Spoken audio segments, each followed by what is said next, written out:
Ayo berjuang, kawal nih. Jangan pernah takut sama si Nepos. Walaupun Nepos itu temannya jenderal, temannya orang-orang penting. Hola netizen yang tercinta, Sheila Shaukia akhir-akhir ini tengah menjadi perbincangan. Diketahui Sheila Shaukia diduga menjadi donatur perjalanan umroh transgender Isa Zega. Isa Zega diketahui yang saat ini tengah memiliki kontroversi yang besar sebab menjalankan umroh dengan mengenakan pakaian perempuan termasuk hijab. Bahkan Isa Zega juga mengunggah video dan foto perjalanan umrohnya di media sosial. Hal tersebut tentu mengundang banyak kritikan tajam dari netizen yang berbakti. Banyak netizen yang budiman menyebut tindakan Isa Zega itu melanggar aturan agama hingga dianggap penistaan agama. Kontroversi semakin memanas setelah nama Sheila Shaukia muncul, sebab diduga sebagai agen travel umroh yang memfasilitasi keberangkatan Isa Zega. Tidak ingin berkepanjangan, Sheila Shaukia bersama sang suami Fitra Budiman langsung menyampaikan permintaan maaf secara terbuka melalui media sosialnya. Sheila Shaukia juga mengungkapkan rasa penyesalan atas keputusannya. Ia juga berkomitmen untuk menjadi pribadi yang lebih baik di masa depan. Sayangnya, permintaan maaf ini tampaknya belum mampu meredakan amarah netizen yang budiman. Beberapa netizen yang berbakti bahkan masih melayangkan kritikan tajam. Bismillahirrahmanirrahim. Assalamualaikum warahmatullahi wabarakatuh. Salam sejahtera untuk kita semua. Semoga kita semua dalam lindungan Allah Subhanahu wa taala dan semoga kita semua dalam keadaan sehat-sehat walafiat. Amin ya rabbal alamin.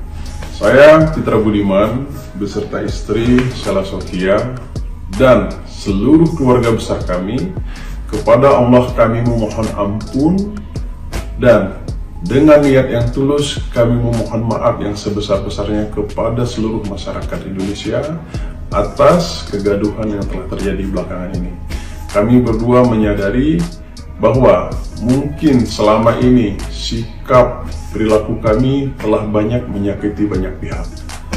Dan kami penuh dengan penyesalan akan berkomitmen terus untuk belajar menjadi pribadi yang lebih baik lagi di masa depan. Terima kasih atas pengertian dan doanya dari semua pihak. Semoga ini menjadi pembelajaran besar untuk kami dan kami akan terus memperbaiki dan melangkah ke yang lebih baik lagi. Sekali lagi kami mohon maaf sebesar-besarnya atas kejadian ini. Terima kasih. Wali taufiq wal hidayah. Wassalamualaikum warahmatullahi wabarakatuh. Nah, gimana nih menurut netizen yang terhormat? Silahkan berkomentar ya. Mohon izin KS beserta suami, kasih omongan yang jelas dong. Minta maaf itu atas dasar kesalahan yang mana? Kalau begini aku yakin netizen juga geram nih. Yang mereka butuhkan itu permintaan maaf atas kesalahan yang mana gitu. Dijelaskan gitu. Ayolah. Tadi aku lihat nih, wah minta maaf nih. Terus kutungguin atas dasar permintaan maaf yang mana ini? Kesalahan apa ini yang diakuin gitu. Ternyata nggak ada. Nah itu. Terus satu lagi tuh adik kakak nyolot-nyolot tuh. Sekarang lagi ngelabrak-ngelabrakin orang. Ditantangin buat nyamperin ke jengkelin.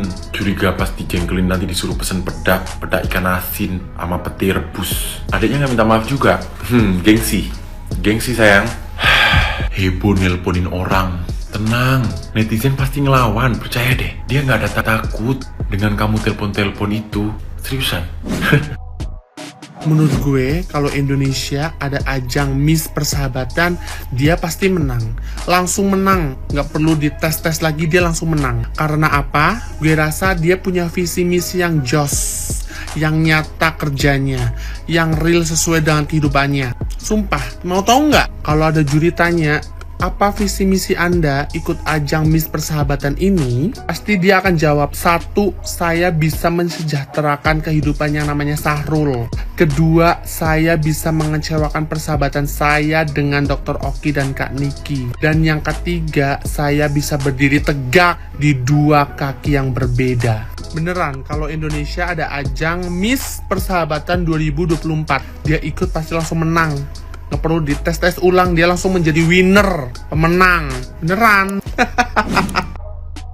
Kasus dari Isa Jega atau kasus dari Bang Sahrul itu memantik polemik banget, bagaimana tidak, dengan posisinya dia. Dia adalah seorang lelaki atau seorang transgender itu melakukan ibadah umroh yang dipertontonkan. Yang menjadi masalah itu karena dia mempertontonkan, mempostingnya di media sosial, yang itu dia menggunakan pakaian wanita tertutup, seakan-akan dia itu adalah ukhti-ukhti ataupun wanita bercadar ketika dia melaksanakan umroh, yang masyarakat Indonesia sendiri itu tahu benar dia ini adalah seorang pria. Sementara di dalam hukum dari Islam itu sendiri tidak ada toleransi ataupun tidak ada kata lain ketika itu berbicara mengenai kodratnya ketika pertama kalinya ia dilahirkan ke dunia. Namun yang menjadi perhatian khusus saya adalah si Sahrul ini kan sudah disahkan secara pengadilan Indonesia. Tentunya dalam pengesahan status kelaminnya yang baru ini, itu kan dia mendapatkan hak-hak baru.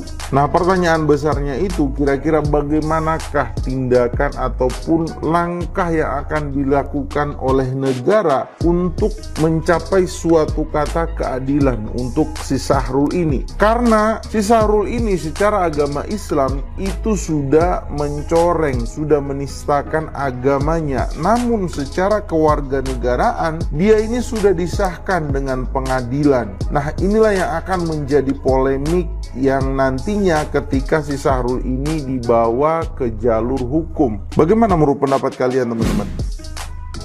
Sahrul, lo kebangetan sih. War ya. Lo kalau mau war aja di Indonesia. Lo jangan bawa-bawa kota suci, apalagi itu urusan ibadah. Gak ada yang salah dengan ibadah. Siapapun mau war ke, mau siapa ya, Hopi Alaiham Gambreng ke, ibadah aja. Tapi kok sesuai kodratnya, Rul. Ya, ini juga nih ya, buat SS Travel, gue tahu lo dipalakin. Si Sela ini dipalakin buat diongkosin ke umroh.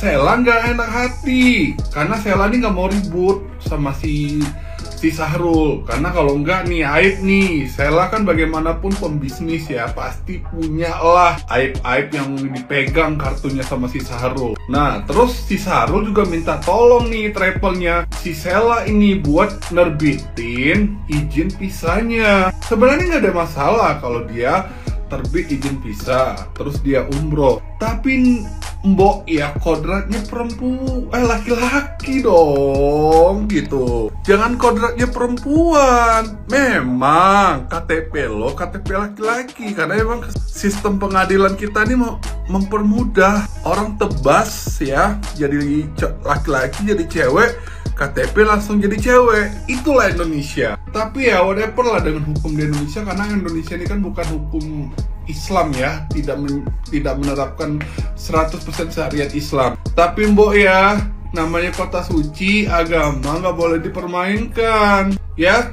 Gua nggak peduli ya siapapun yang menjadi backingan si Sahrul ini, mau nepos kek. Gue yakin nih si nepos ketar-ketir nih, dengan segala cara nih nepos senyum-senyum di story kayak mau backup. Gue yakin, masa iya si Sahrul ya di imigrasi tuh lolos loh, dia lewat belakang loh, padahal udah dijemput loh, udah ditemuin tuh sama orang-orang, tapi dia lewat jalur belakang. Tuh siapa tuh yang backup tuh? Aduh, si Nepos, tolonglah ya. Udah banyak banget nih komunitas yang udah melaporkan nih ya, para pejuang Islam segala macem. Ayo berjuang, kawal nih, jangan pernah takut sama si Nepos. Walaupun Nepos itu temannya jenderal, temannya orang-orang penting, nggak peduli ya, tolong ya, hancurkan si Sahrul, hancurkan si Nepos.